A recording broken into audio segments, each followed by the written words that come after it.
I ain't beast on 100, you heard?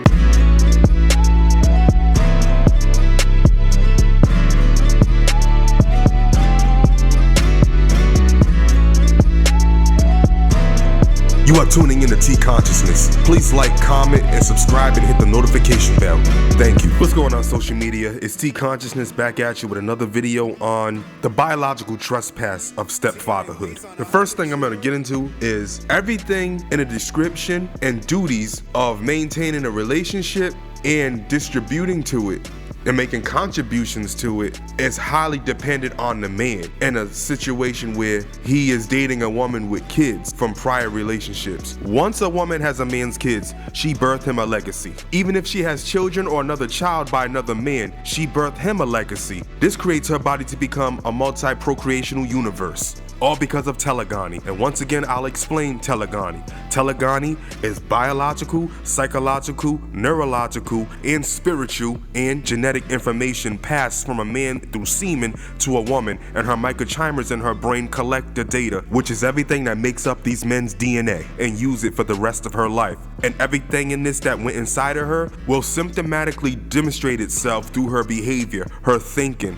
and what she perpetuates spiritually. Telegamy will also take a mold effect to a child that grows in her womb. All the DNA that went inside of her will share increments with the DNA of babies that come out of her. A lot of buildup of telegamy in that woman's body can be a neurotransmitter blockage of oxytocin, which is a neurological chemical that builds up in the brain when a woman feels safe and comfortable and in harmony and love to pair bond with a man in a connection. She's less pair bondable good from the trauma and experience that her heart and mind has been affected by the wear and tear of enduring these harsh experiences with these men prior to you. She's in survival mode. Everything that drives her life is her God, and it comes first. Her children and her hustle that gives her resource to survival, to fend for herself and provide for them kids. These single baby mothers' love and interest for their new boyfriend is based in the help he offers their single mother struggle. He will never exceed with her beyond the value of the life of her children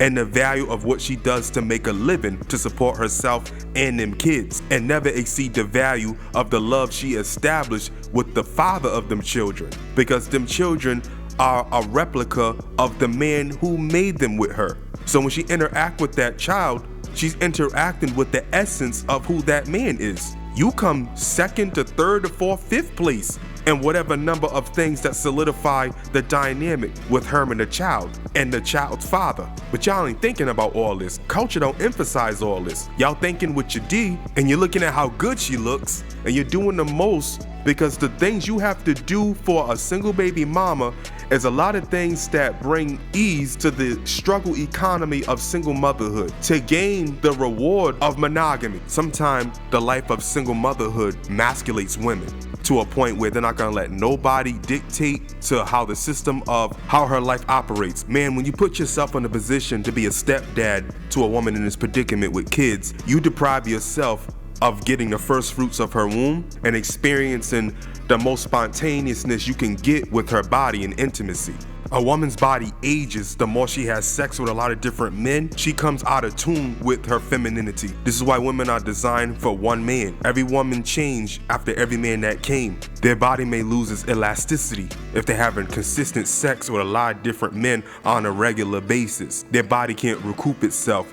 We talked about the biological effect of this and the family legacy impact. Now I want to get more into the sociological dynamics of it and the toll it could take on a man's mind and spirit and pockets. It's not fair to obligate yourself to provide for a kid that's not yours, who has a father alive and well, making money, and choose not to be in that child's life at all. You need to reach out to that man, probably tell him, hey, this is your child, it's not my responsibility, and I'm not here to be a wedge between you and your kid, and I will never assist his mother spitefully keep you out the life of this child and help her taint your character and the mind of the child or children. And I would never personally try to destroy who you are in the mind of this child, because at the end of the day, it's your blood that runs in that child's veins. And that's very critical to this child's identity, ideation of self, and legacy, and where he goes later on in life and how stable he could be with the stimulation of your guidance. The child needs to communicate to the essence beyond the physical with you. That makes you who you are. That defines who the child is. Only thing I could do is help them tie their shoes, do their homework, play activities with them, take them out somewhere, but I can't raise them to be my kids because I didn't make them. Only thing I could do is stand beside their mother on what's right and what's wrong if they do something out of line. You gotta be careful dealing with baby mothers. I have bad experiences with them. I've learned my lesson from them. I had guns pulled on me.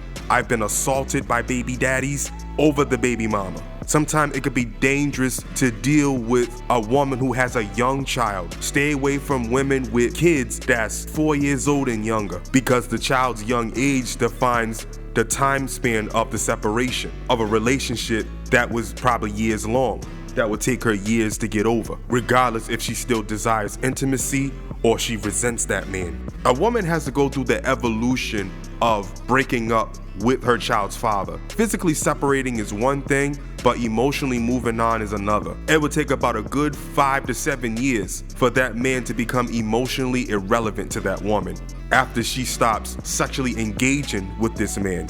And you gotta be careful because low-key they could still be jumping on his go-go stick behind your back because baby daddies and baby mamas always be having things going on. You gotta be careful with that. You don't wanna be in a position, you gotta watch your back, you gotta watch this man always trying to be in competition with you or trying to be a threat to you to solidify himself in his baby mother's eyes that he's the man she needs to be with. And he tells his kids that he's their dad and you ain't their dad. You shouldn't be calling him dad.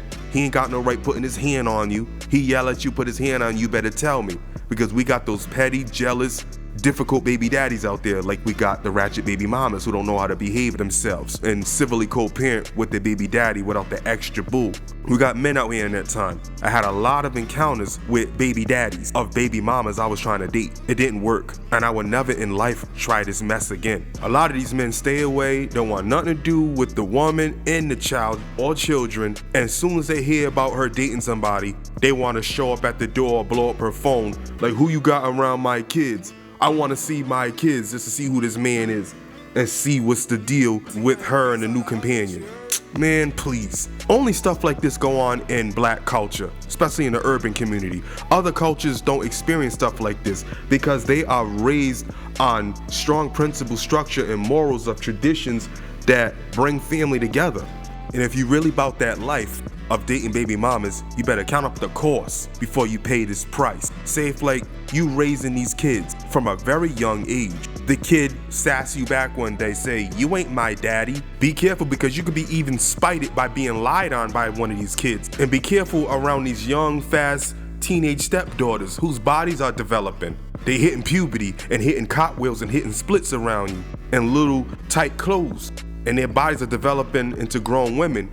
And you get in some funny situation and they be fresh and like to be touchy and play fight. Play with your hair if you got braids or a long beard, or play with your beard. Sit their 14-year-old ass in your lap and your stuff get hard and the mom ain't nowhere around. And the girl can claim you did something inappropriate to her when she was the one being inappropriate and you have to correct her.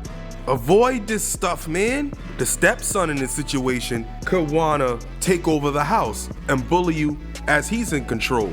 Whenever you and his mom or the family ain't seeing eye to eye, them kids are gonna defend their mom first. If you and her are getting into it, you get all beat up. My daddy was the man of this house before you, and I'm the offspring of him. And this and that ain't gonna go on around here, cause this is more my house. This was my house before it was yours. And you and him can get into an ugly boxing match that could get fatal. Avoid this stuff, man. Say if you raising a female child, your stepdaughter has her first child and she wants her biological father in the delivery room with her, holding her hand as she and push that little nigga out. But you raised her from when she was 3-4 years old. Now this chick is 24 years old, starting to have babies now. You'll feel so deprived. Say if it's the day she want to get married, she want biological daddy to walk her down the aisle. You're gonna be like, what? Have I raised you? And this dude was never around in the picture. And you're gonna give him the grace and opportunity and honor and privilege to do something spontaneous that we would all experience once in a lifetime to see you do, and as significant I was to raising you, you want to do this? And if our mama see nothing wrong with it, it's gonna hurt your relationship with her. I'm saying all this to say this, it's highly a gamble ground of risk of getting your heart smashed, because there's a lot of hard work that comes with being a parent alone. And you're taking on the responsibility of a child that you did not make.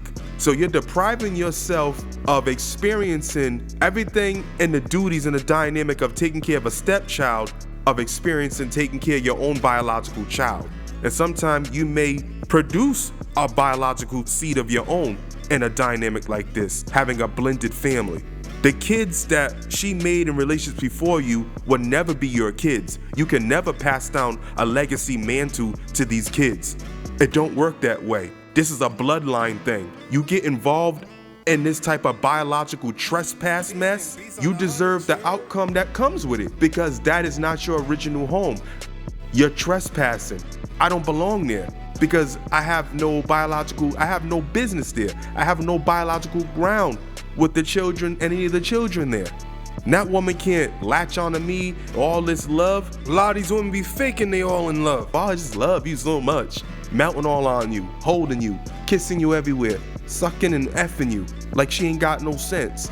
And you loving it because she got some nice bakas and some nice knockers, and you're head over heels, and you're doing so much that the relationship requires you to do to solidify yourself to be considered a companion by taking on the role of a stepfather, making provision to ease the burdens of single motherhood in her life. And sometimes the burden can be too much to bear because them kids could be over hyper, ADHD, emotionally disturbed, oppositionally defiant, rebellious, renege against everything you tell them to do, be destructive, and you want to deal with that?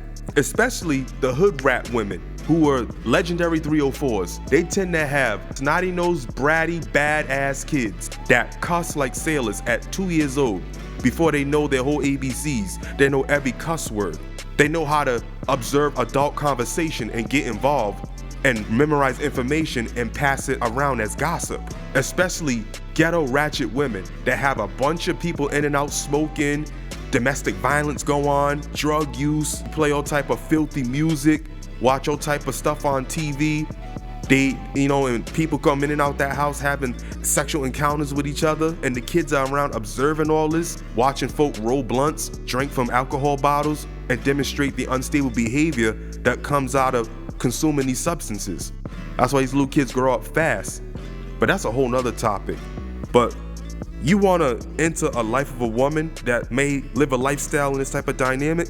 Only thing you be the quick picker-upper. You're the stagecoach wagon puller of problem that she can't wheel around alone. So when you come along, you're pulling that wheelbarrow wagon and she's just chilling with her feet up, legs crossed, arms behind her head, chilling, and them kids in the back jumping around acting crazy. All for some ass?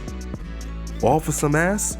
You really there because she's the best of your options. Men in these predicaments marry these women, become that designated stepfather, and these situations that's really a headache to deal with.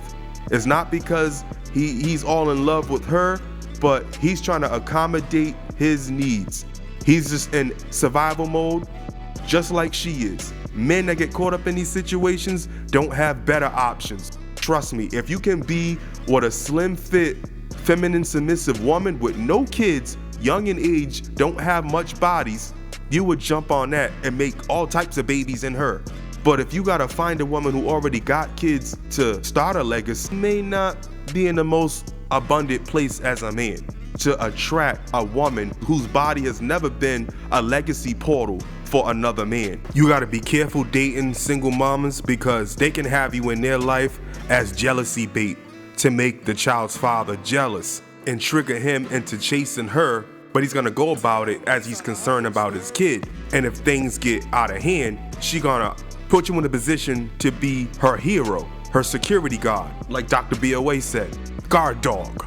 These women tend to fill the heads of their new boyfriend with a bunch of traumatizing stories about the child's father that's always an exaggerated, victimized version of what really happened, to help cultivate his sufficiency of effort and catering to that relationship, providing and protecting. Now he feels he got beef with a guy he doesn't even know that has to do with relationship problems that ain't got nothing to do with him. Some guys are stupid beta simps to buy into a trap from the woman they're dating who's somebody else's baby mama, to act in a situation that could be avoided, being emotional, engage into a fight, or get in a situation where weapons are drawn, somebody gets seriously hurt or killed, and then somebody gotta do time. The kid's gonna be traumatized being around this, and the mother gonna play victim of it all. Dynamic in this situation will be more spontaneous if you make your own legacy with a woman. See, I have 2 baby mothers. I have an 8-year-old daughter with one, and I have a 5-year-old son with another.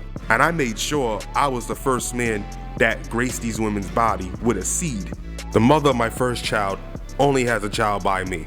My second child's mother had a son by me, and she had 2 more children from other relationships. I'm not saying it's all a bad idea to date single mothers with children all together, but you gotta be careful dealing with them, because women who are single moms deal with the struggle every day that the biological father didn't want to deal with. And you got to think about why she's in this predicament to deal with in the first place, because the man who made them kids with her didn't find her fit to be a long-term companion for marriage, to put more seeds in her. And she done went along and made more seeds with other men, and they didn't stay. That's a red flag to itch your head about. How honorable will she be for you? Because everywhere she's been has her exhausted to really enthusiastically engage with you passionately. All you are is a substitute puzzle piece to the house that one man didn't finish building. It's like you're bringing bricks to a house one man didn't finish building. I want my own legacy. I want to date single women with no kids, because I don't want another man attached to my legacy, my dynamic of love with my companion. I don't want to deal with that, and I refuse to, and I have every right to. But there's no double standard in a man saying this, because there are no biological consequences for a man spreading his seed with many different women.